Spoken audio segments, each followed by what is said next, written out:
días, muy buenas tardes, muy buenas noches. No sé a qué hora me estás escuchando. Mira, tengo un ventilador aquí arriba que está muy cool en el consultorio. Oigan, pues una vez más nos encontramos por aquí. Yo soy Pepe de Medicina de Emergencias con Pepe, tu host favorito en este podcast, mi podcast, tu podcast, que es creado para ti para llevarte contenido de medicina de emergencias vigente y pues a bajo costo, porque básicamente esta madre es gratis. Y aunque no lo crean ustedes de Spotify y de Amazon Music, yo no gano nada. En cambio, pues me da mucho gusto que me estén apoyando porque a pesar de la ausencia, pues sí, mantienen vigente la plataforma, mantienen vigente el podcast y me da mucho gusto ver que además les gusta el contenido. Les voy a platicar que este fin de semana estuvimos, bueno, el que pasó realmente, estuvimos en el CIMU, en el Congreso Internacional de Medicina de Urgencias, traigo unos videos bien padres. No, como ponente, no, no llego a esas ligas, pero sí como congresista. O sea, yo fui a tomar las clases, todo, y me encontré con mucha banda del prehospital que la neta puta. Son unos masters, ¿no? Un saludo para todos ellos, el doctor Omar, para Richard Rangel, para Botero, el doctor Aquino. O sea, hay un mundanal de gente que nos encontramos y traigo por ahí algunas entrevistas con ellos. Y la verdad es que estoy muy contento de volvernos a encontrar en esta modalidad ahora video podcast que estoy implementando. Y pues el día de hoy vamos a lo directo, ¿no? Vamos a lo que veniste a escucharme el día de hoy. Vamos a hablar de asma. A huevo, de asma. Y vas a decir, oye, ¿por qué asma, no? Bueno, se sabe que en estas temporadas de climáticas que vienen, porque ya sabes, más bien en estas estaciones climáticas que vienen de primavera y verano, es muy común que desarrollen crisis asmáticas los pacientes asmáticos. Qué pendejada acabo de decir, pero bueno, los pacientes asmáticos generalmente tienden a tener exacerbaciones más comúnmente en las temporadas de primavera y verano. Y esto vamos a verlo más adelante del por qué. Pero sin más que decir, pues empecemos. Vamos a hablar de asma. Bien, pues entonces vamos a iniciar con este pedo, ¿no? No vamos a perder más el tiempo y vamos a lo que cruje change. ¿Qué chingados es el asma? Pues para empezar tenemos que comprender, plebes, que el asma es una enfermedad crónica. Ajá. ¿Qué quiere decir? Básicamente el asma es algo que no se va a curar, güey. El asma es algo con lo que naces, básicamente, y creces con ella. Es incurable, pero es tratable. Ajá. Es una enfermedad inflamatoria. Es una enfermedad broncoconstrictora. El término correcto es broncoconstricción y se me está lenguando la traba bien cabrón. El concepto de broncoconstricción es el siguiente. Los bronquios son este arbolito que baja de la carina hacia el interior de los pulmones, que después se hacen bronquiolos y posteriormente alvéolos. Ajá. Los bronquios y los bronquiolos tienen un lumen, es un espacio a través del cual el oxígeno puede pasar. Está compuesto de muchísimos tipos de tejidos: tejido epitelial, tejido estratificado, neumocitos tipo 1 y neumocitos tipo 2 en abundancia, que son los que se encargan de regular estos procesos, ¿de acuerdo?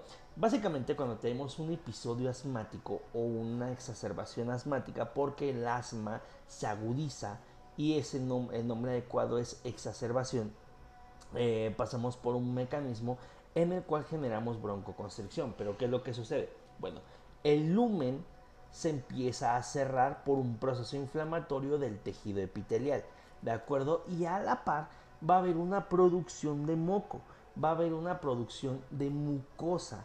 Dicha mucosa aún más va a cerrar el lumen por el cual ingresa el aire y nos va a generar disnea. Ajá. ¿Cuáles son las causas? Puta, hay infinidad, güey.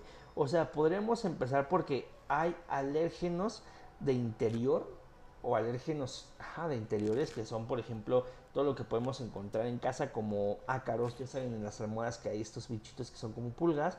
Y pues los alérgenos exteriores, que pueden ser como el polen, que puede ser el polvo, algún tipo de químicos también, etcétera, etcétera. Y pues, por ejemplo, también la actividad física podría darnos algún tipo de exacerbación, ¿de acuerdo? El estrés físico y emocional también puede tener como repercusión una agudización, aunque son pocas veces las veces que se ha visto, ¿de acuerdo? Infecciones respiratorias pueden ser bacterianas, como puede ser una tuberculosis, o pueden ser virales, como puede ser influenza H1N1, puede ser COVID, puede ser incluso adenovirus, rotavirus, hay mil cosas, ¿no? Y algunos medicamentos también pueden exacerbar las agudizaciones, las exacerbaciones asmáticas. ¿Hay que tener cuidado con el asma? Sí. Generalmente en estos pacientes hay dos clasificaciones diagnósticas. Vamos a hablar de la primera. En los niños tenemos la clasificación de sibilante tardío y sibilante temprano. Básicamente es un tiempo de edad en el cual exactamente no recuerdo, pero tiene que ver con los preescolares, en los que previo a eso son sibilantes tempranos y posterior a eso son sibilantes tardíos, y en la adolescencia, o más bien en la niñez, ya un poquito más avanzada, ya se diagnostican como asmáticos. ¿Qué es lo que hace el diagnóstico de sibilancia? Bueno, que el niño tenga 3 o más episodios de sibilancias en un año. ¿Y cómo chingados son las sibilancias o cuál es el concepto de sibilancia? Básicamente es un episodio asmático, güey. Es técnicamente una crisis asmática en el cual el niño va a presentar disnea, dificultad respiratoria, sensación de falta de aire, bueno, que disnea es dificultad respiratoria, aumento del trabajo respiratorio y los clásicos sibilancias pulmonares. ¿De acuerdo? Esta es la característica principal del asma. Las sibilancias. ¿De acuerdo? Es una enfermedad sibilante. ¿Por qué? Porque sibila. ¿Pero dónde sibila? Bueno, básicamente vamos a ver que sibila en la parte pulmonar. Porque recuerden que en la anafilaxia también, ya habíamos hablado de anafilaxia en este canal, también puede haber sibilancias traqueales, ¿de acuerdo? Pero en el asma particularmente son sibilancias pulmonares. Ajá, este punto no se te debe olvidar. Entonces, eso es en cuestión de niños. En los adultos, los pacientes ya están diagnosticados en su mayoría como asmáticos y eso nos ayuda mucho porque nada más es identificar qué es una agudización. Ahora, ¿cuál es el cuadro clínico de una agudización? Podemos clasificarlo en un cuadro típico y en un cuadro atípico. Pues en el caso de una exacerbación de asma tiene un cuadro clínico que es muy particular, ¿de acuerdo? Creo que la mayoría lo conocemos, creo que la mayoría lo hemos visto y se va a dar principalmente con un efecto inmediatamente respiratorio, porque estamos hablando de un problema que es respiratorio. Ajá, obviamente conforme avanza puede afectar de manera indirecta o como consecuencia otros aparatos y sistemas. En cambio, la manifestación inicial va a ser primordialmente una reacción respiratoria. Vamos a ver principalmente la aparición de disnea, de dificultad para respirar. Ojo, esta disnea puede entrar en la categoría de pequeños, medianos o grandes esfuerzos. Mientras más grave sea la exacerbación, menor esfuerzo físico podrá tener el paciente para tener un cuadro clínico grave. ¿De acuerdo? O sea, por ejemplo, hay pacientes que incluso el mismo movimiento que acabo de hacer ya le genera una disnea muy grave durante una exacerbación. Eso sería una disnea de pequeños esfuerzos. O que tiene que avanzar varios pasos para poder hacer una disnea de medianos esfuerzos o caminar mucho para hacer de grandes esfuerzos. ¿De acuerdo? A la par, vamos a ver un aumento en la frecuencia respiratoria. El paciente va a evolucionar con taquipnea, que quiere decir que sube la frecuencia respiratoria de manera inmediata, lo cual pues es bastante interesante y es bastante importante. ¿Por qué? Porque obviamente a mayor frecuencia respiratoria también mayor estrés diafragmático, mayor estrés respiratorio y en algún momento podríamos llegar a necesitar intubar a ese paciente. Pero ojo, ahorita no vamos a hablar de eso, vamos paso a paso.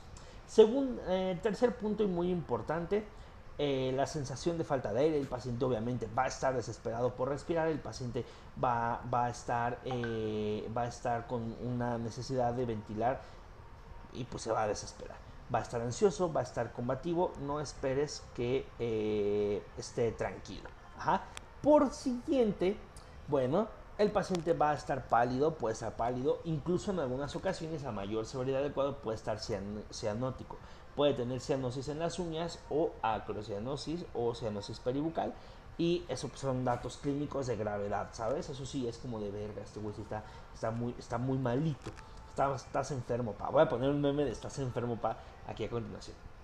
Y pues, por ejemplo, también aquí es importante reconocer y recordar que el asma puede venir acompañado de hipoxia. Hipoxia demostrable a través de qué? De un pulsioxímetro. Ajá, debajo de 90 ya se considera hipoxia, ¿de acuerdo? Pues continuando con este punto, el asma es una enfermedad vasoconstrictora, es una enfermedad broncodilatadora. Por consecuencia, como el paciente va a tener una disminución de oxígeno en los tejidos, va a haber un aumento de la frecuencia cardíaca. Eso es indirecto, pero es especialmente importante que lo sepas porque muchas veces los pacientes asmáticos van a desarrollar taquicardia. ¿Por qué? Porque el corazón necesita acelerarse para bombear el poco oxígeno que hay a los tejidos y evitar el estado de shock, evitar una falla circulatoria. Puede estar hipotenso, difícilmente va a estar hipotenso, ¿de acuerdo? Ahora, ¿qué es lo que pasa? Bien, el paciente estuvo expuesto porque salió a correr temprano un domingo a Chapultepec y pasó por unas flores y el paciente empieza a sentirse mal, empieza a tener dificultad respiratoria, empieza a costarle trabajo respirar, empieza a ponerse azul y resulta ser que el paciente es asmático. ¿Cómo lo trato? Bueno, en el medio prehospitalario, y voy a mencionar los dos esquemas de tratamiento, usamos unos medicamentos que se denominan como SABA, ¿de acuerdo? Que son antagonistas beta adrenérgicos de acción corta. Y los LABA son lo mismo, pero de acción prolongada, de acción larga. ¿Cuáles son los SABA? Este güey es el SABA por excelencia, el salbutamol. Ajá. También el bromuro de hipatropio. Los demás medicamentos como lo son, por ejemplo, budesonida, beclometasona inhalada, betametasona inhalada, son SABA, son LABA, que quiere decir que tardan mucho más tiempo en hacer efecto. Entonces, la base fundamental del tratamiento del asma, de la exacerbación asmática en el medio prehospitalario es básicamente SABAs. Ajá. Vamos a tomar un salbutamol porque esto de hecho está descrito incluso en la norma 034 que las unidades tienen que traer un salbutamol. Se lo colocamos en la boca al paciente o le asistimos a que el paciente se lo coloque en la boca de esta manera y que dé un disparo y al momento que dispara inhale profundamente. ¿Cuáles son los temas con el salbutamol y con el bromuro de hipatropio en esta presentación? Pues básicamente que pueden no ser eficientes si el paciente tiene una taquipnea muy prolongada o una dificultad respiratoria muy severa. Ajá, porque no van a poder sincronizar el disparo con su ventilación. Ajá. Entonces ahí tenemos otras alternativas como lo pueden ser, por ejemplo, las nebulizaciones. Bueno, primero vamos a hablar del aerochamber, aunque personalmente yo nunca he visto un aerochamber, sé que se puede hacer de manera artesanal, pero pues no estoy de todo a favor de su uso, ¿de acuerdo? Entonces vamos a brincarlos. Ahora, existen medicamentos como el salbutamol que pueden ser nebulizados, porque sí existe el salbutamol nebulizado. Viene en un frasco vial que es de múltiples dosis y la dosis en niños de hasta los 5 años es de 2.5 miligramos, no por peso, es la dosis estándar, 2.5 miligramos. Y en el paciente adulto, bueno, pues podemos utilizar una dosis de 5 miligramos, el doble, hasta 10 miligramos. Yo he empezado con 10 cuando los broncoespasmos son muy severos y les ha ido bien. Ahora, la combinación del salbutamol con el bromuro de hipatropio hace una muy buena sinergia, dado que el salbutamol es un broncodilatador. O sea, si el paciente tiene un proceso de broncoconstricción, lo que el salbutamol hace es llegar y abrir. Ajá. Y el bromuro de hipatropio no es exactamente un broncodilatador, es un relajante del tejido liso, del tejido liso. Por lo tanto, también ayuda en el proceso de broncodilatación, pero de manera alterna. Hace una sinergia muy buena con el salbutamol, pero quiero aclarar que meramente el bromuro hipatropio no es un broncodilatador, es un Pues ya lo había dicho, ¿no? Es un relajante del tejido muscular liso. Entonces, ¿qué pasa? Se nos ha dicho por los siglos de los siglos santos, amén, que el salbutamol genera taquicardia. Vamos a ponerlo a prueba.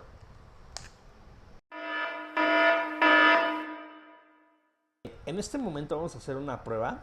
No se acostumbren porque esto no es pongámoslo a prueba y no voy a estar probando medicamentos todo el tiempo. Vamos a ver mi frecuencia cardíaca y mi saturación de oxígeno en este momento. Eh, Recuerden que los oxímetros pueden tardar un poco más en leer a los prietos, como yo. Tengo 93 de saturación de oxígeno y 77 de frecuencia cardíaca. Entonces, ¿cuántos microgramos tiene este disparador? Bueno, por dosis tiene 200 microgramos. O sea, un disparo de esta madre tiene 200 microgramos. Ajá. Vamos a probarlo. Entonces, vamos a colocarnos el oxímetro.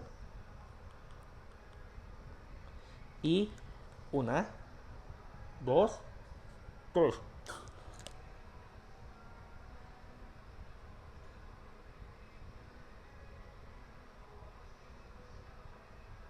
Vamos a ver. Verga, creo que hasta hice bradicardia. ¿Qué pedo? Ok. Bueno, recordemos que no es exactamente un dispositivo de medición continua, así que cambiémoslo de dedo. Y les digo, se nos ha dicho por mucho tiempo que el salbutamol genera taquicardia. Y sí, sí puede generar taquicardia porque tiene efectos beta 2 adrenérgico y alfa 1 adrenérgico que estimulan la frecuencia cardíaca y la broncodilatación. ¿De acuerdo? En este momento, pues yo me siento igual de burro. Tengo 92, 94 de saturación y 75 de frecuencia cardíaca. Hubo un aumento muy ligero, muy discreto. Vamos a intentarlo una segunda vez. Entonces, el salbutamol es un SABA. El tratamiento de la exacerbación del asma es principalmente basado en este pedo, ¿de acuerdo? Ojo, ahorita vamos a hablar de unas escalas que son muy interesantes para la severidad del asma. Entonces, una, dos.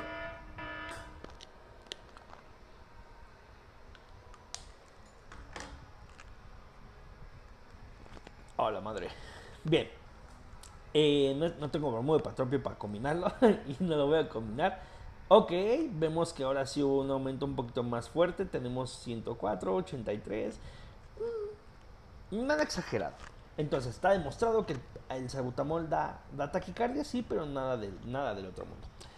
¿Qué pasa? Entonces, si el paciente no tiene acceso o no tiene la posibilidad de inhalar esta madre, vamos a usar una mascarilla de nebulización, que es básicamente una mascarilla de oxígeno que trae un conector aquí para preparar el medicamento y lo vamos a nebulizar durante 20 minutos. Oye, Pepe, pero no tengo un nebulizador ultrasónico, este aparato que venden en las farmacias. No importa, podemos usar una nebulización en frío, que es básicamente conectar al tanque de oxígeno y abrir lo más que podamos el oxígeno y eso nos va a nebulizar. Ajá. Vamos a generar una vaporización tanto de la solución como del medicamento para que podamos inhalarlo. Yo siempre recomiendo que usemos cubrebocas cuando nebulizamos a los pacientes, pues porque a raíz del COVID ya sabemos que es un poquito peligroso todo este pedo de las aerosolizaciones y como te decía, hay posibilidad de que las exacerbaciones sean mediadas por una infección, por un proceso infeccioso contagioso que puede ser viral o bacteriano. Ajá. Ahora, vamos a hablar de la clasificación del asma, ¿va? Vamos para allá. Vamos a hablar de la Pulmonary Score, que es la que sé que existen otras escalas. Principalmente yo uso esa porque es como la más práctica en mi criterio. Recuerden que este podcast tiene información científica, sí, pero mucho de esto también es lo que yo les comparto, es parte de mi criterio. Ajá. Bueno, el Pulmonary Score tienen que saber que nos diferencia dos grupos etarios, menores de los 6 años, mayores de los 6 años. Ajá. Y nos da una escala de 0 a 3. Ajá.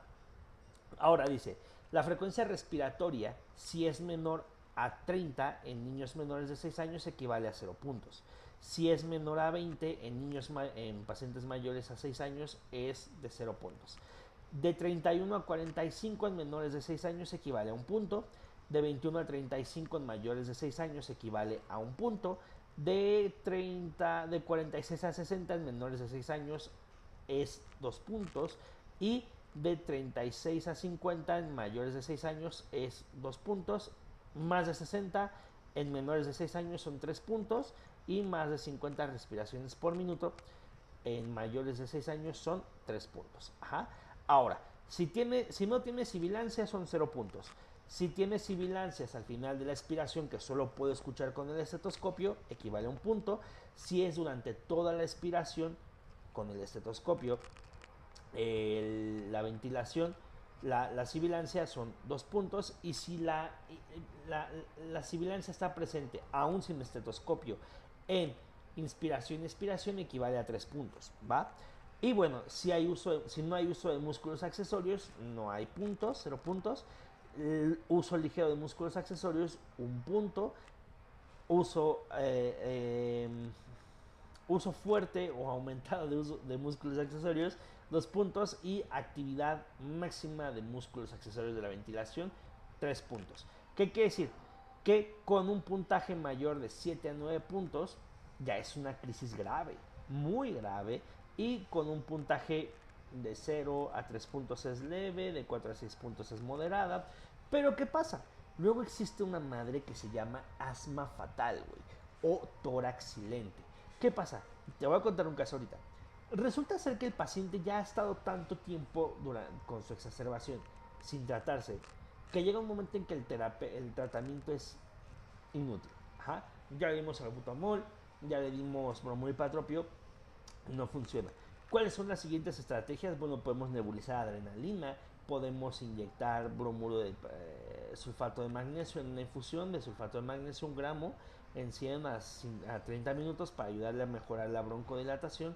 Y la adrenalina pues, le podemos ayudar con una nebulización. ¿De acuerdo? ¿Qué es lo que hay que hacer? Bueno, ayudar a revertir el broncoespasmo lo más pronto posible. Pero ¿qué es el asma fatal? ¿Qué es el asma fatal, el asma casi fatal? El tórax silente. Resulta ser que pasó a ser una broncoconstricción tan severa que ya dejaste incluso de escuchar sibilancias. El tórax está callado. Verga, ¿qué pedo? Sí pasa. Tengo solo una experiencia con eso y el caso es el siguiente. Era una paciente aproximadamente de unos 45 años, ya llevaba varias horas con un episodio asmático, con una crisis asmática, de hecho fue recurrente, ya la habían atendido unas horas antes. Y cuando yo llegué ya era muy noche, la paciente así toda cianótica, pálida, con uso de músculos accesorios al máximo, saturando al 53%, le pusimos oxígeno, empezamos el manejo, salbutamol, bromuro y patropio que analizamos, le dimos magnesio, le nebulizamos adrenalina. Pero llegó un momento en que las sibilancias eran tan fuertes de lejos en el estetoscopio que se escuchaba. Y durante el traslado, nada, nada, nada, 0 ruidos. Entonces la ausculto, ¿no? Ya no había nada incluso en los pulmones, pero la paciente seguía ventilando. Poco segundos después hizo paro cardíaco, bueno, 1 minuto más o menos después, algo así, hizo paro cardíaco y pues tuvimos que reanimar. Ajá. En el hospital le dieron adrenalina, le dieron más magnesio, le dieron aminofilina, pero ya no salió. Ajá. La aminofilina también forma parte del tratamiento, aunque ¿por qué no la mencioné? Porque es muy raro encontrarla en el medio prehospitalario. No es como común que alguien traiga aminofilina. En cambio, si traes aminofilina, es una muy buena alternativa y la aminofilina se prepara en una infusión. ¿De acuerdo? Entonces, el asma fatal es eso. Es este punto en el cual el paciente pasa de tener sibilancias a no escuchar nada en el tórax y el paciente está condenado a morir si no se trata de manera adecuada. En este punto ya es un tratamiento muy agresivo, es un tratamiento muy fuerte que requerirá broncodilatadores, que requerirá adrenalina, que requerirá coadyuvantes como el sulfato de magnesio, un tratamiento muy agresivo. Incluso en algunos casos, pues el manejo avanzado de la vía aérea. Ajá. El problema del manejo avanzado de la vía aérea no es intubar al paciente. Aunque por sí solo intubar al paciente con asma es una complicación. ¿Por qué? Porque los hop killers nos hablan de la hipoxia. Ajá. Y ese paciente va a estar muy hipóxico, güey. Lo más probable es que también vaya salorrea, bueno, lo de menos es aspirarlo, etcétera, etcétera, medicar al paciente para evitar esa complicación. Pero, ¿qué es lo que va a suceder? Bueno, la hipoxia es algo muy peligroso, güey, en el momento de la laringoscopía, previo, durante y post intubación. Ajá. Y pues el tema de intubar a estos pacientes es que hay que ponerlo bajo ventilación mecánica, hay que extender la fracción, el tiempo de inspiración-expiración, hay que aumentar el volumen tidal, hay que aumentar la fracción inspiratoria de oxígeno, para que tengamos una ventilación lo más adecuada posible. ¿De acuerdo? Y aún así no es garantía. ¿Por qué? Porque recordemos que hay un proceso de broncoconstricción. Ajá. Entonces, bueno, es interesante y es intrigante cómo el asma puede afectarnos. Es muy común en estas fechas, ¿de acuerdo? En estos estadios del año, en estas estaciones del año, como primavera y verano, podemos encontrarnos comúnmente con ellos. Traigo un poquito, es que ando gripiento. Y vamos a ver cómo a unos minutos de haberme administrado el salbutamol, 95 de saturación, 97 de frecuencia cardíaca, bueno, todavía está haciendo efecto el salbutamol. La verdad es que no me siento nada diferente, solamente siento como algo en el pecho. No es molesto, simplemente siento algo curioso al inhalar. Ajá. Es importante esto, es importante recordar las perlas clínicas del paciente con exacerbación asmática. Ajá. Entonces son, uno, sibilancias. Ajá. Exposición al medio ambiente o a un entorno polvoso o polvoriento. No diría que esa es una perla clínica exclusiva. Aguas bueno, ahorita hablamos del diferencial. Dificultad respiratoria, cianosis. Principalmente puede haber antecedente clínico de asma o en estudio o de sibilancias. Hay que ahondar en el sample, averiguar que el paciente tenga antecedentes de exacerbaciones previas o de episodios de sibilancia. En los niños, recordemos, los niños son sibilantes y las sibilancias tienen que ser pulmonares. Ajá, meramente pulmonares, porque sí puede sibilar la tráquea. Ahora, diferenciales de este pedo puede ser, por ejemplo, la anafilaxia. Aunque recordemos que la anafilaxia es más inmediata, ¿de acuerdo? Es una consecuencia de una reacción alérgica grave que nos va a llevar a cabo un problema pulmonar, una condición pulmonar que nos va a llevar también, puede darnos sibilancias y sibilancias traqueales, que nos va a generar incluso una condición vital si no lo tratamos inmediatamente. Y el tratamiento de la anafilaxia es adrenalina intramuscular. Ajá. 0.5 miligramos en el paciente adulto, 0.3 en los niños y en los lactantes 0.15 miligramos que van intramusculares en el vasto medio. Bien, entonces espero que te haya gustado mucho este episodio. Te voy a dejar aquí a continuación unas pequeñas cápsulas de lo que vivimos en el SIMU y espero que te haya gustado. Nos vemos en el siguiente episodio. Cuídate mucho, te mando un abrazo y háganme saber qué tema les gustaría en la siguiente ocasión. Les mando un fuerte abrazo. Esto fue Medicina de Emergencias con Pepe. Yo soy Pepe y nos vemos pronto. Hasta luego.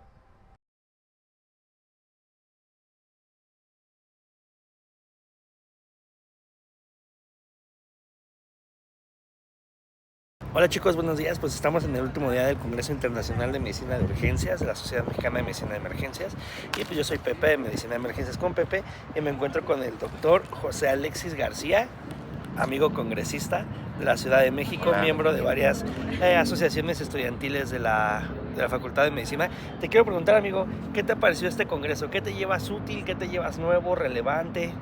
Cuéntanos. Pues sobre todo las actualizaciones más recientes sobre algunos tratamientos, incluso el abordaje diagnóstico de algunas patologías y sobre todo pues al final de cuentas la convivencia con los demás colegas también es muy importante.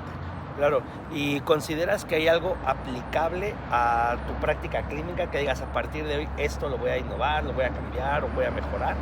Creo que uno de los datos o una de las cosas que me puedo llevar y que más lo puedo aplicar a mi día a día o en la práctica es sobre todo el manejo del dolor en los pacientes. Creo que es algo muy importante de llevar a cabo y que pues todos sepamos utilizar adecuadamente qué medicamentos, qué fármacos en el manejo del dolor, ¿no? Para pacientes sin dolor. Digo, no lo saben, pero hubo ahí algunos temas relevantes sobre dolor y ecografía.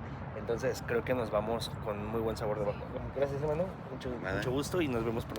Aquí debajo de la máquina, en el lugar, con el paciente prensado, se le empezó a brindar analgesia regional. Se le puso un bloque regional, bupivacaína, en el lugar.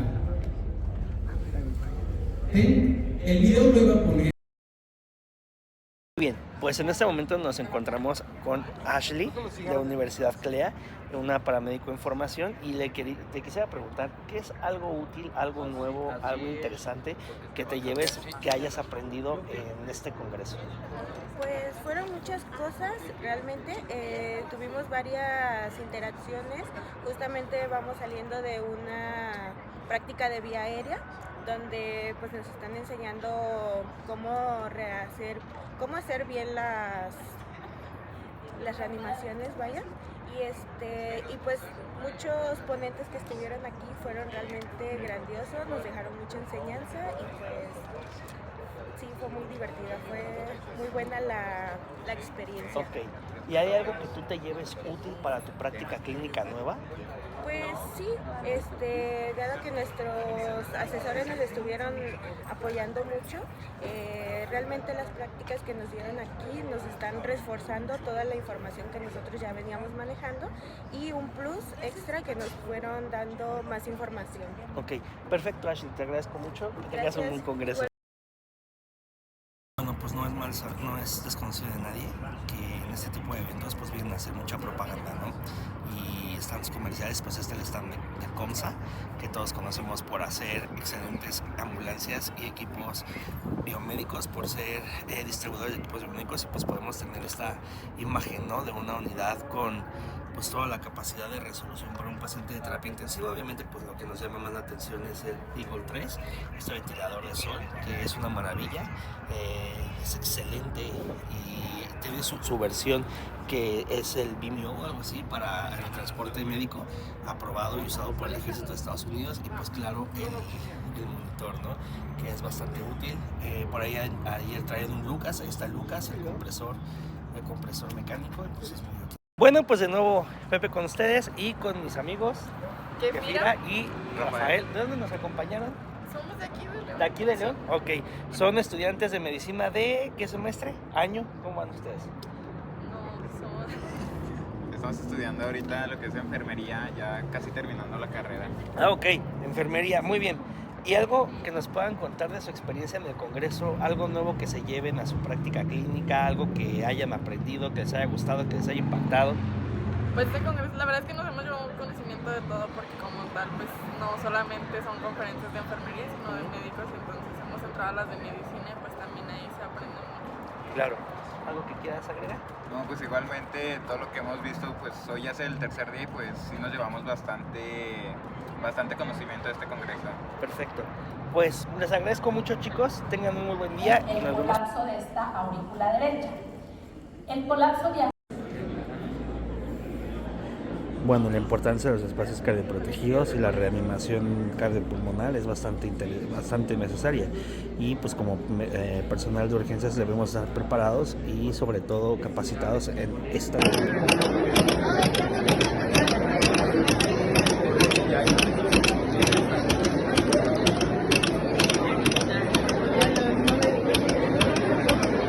¿Sí ya se cansó, padrino?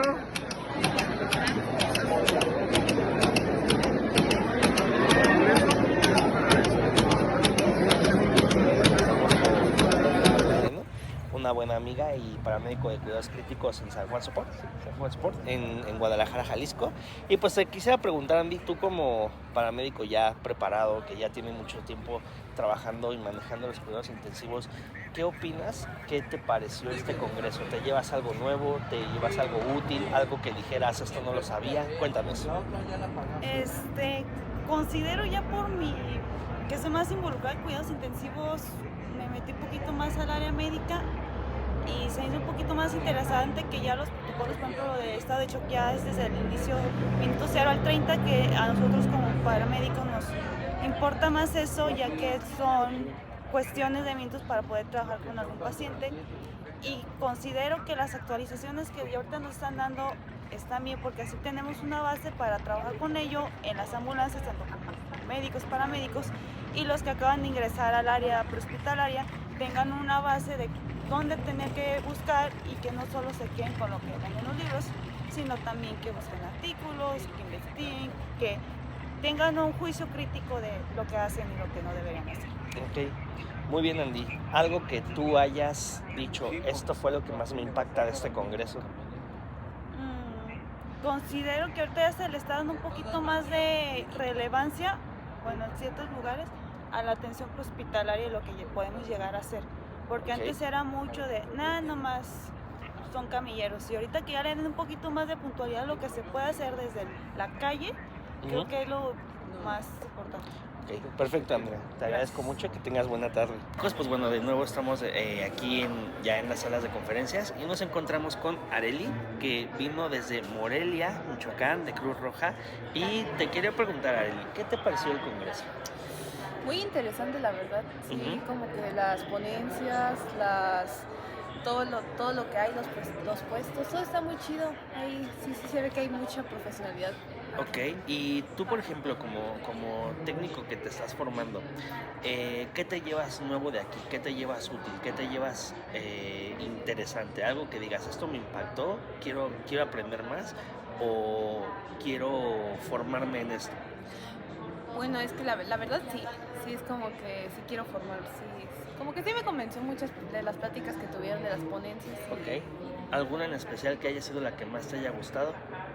Pues tal vez la de medicina, así como tratar traumas desde un punto más, desde el inicio. El abordaje del paciente traumatizado. Bueno, y aparte se sabe que el trauma es una de las incidencias más comunes que tenemos a nivel nacional.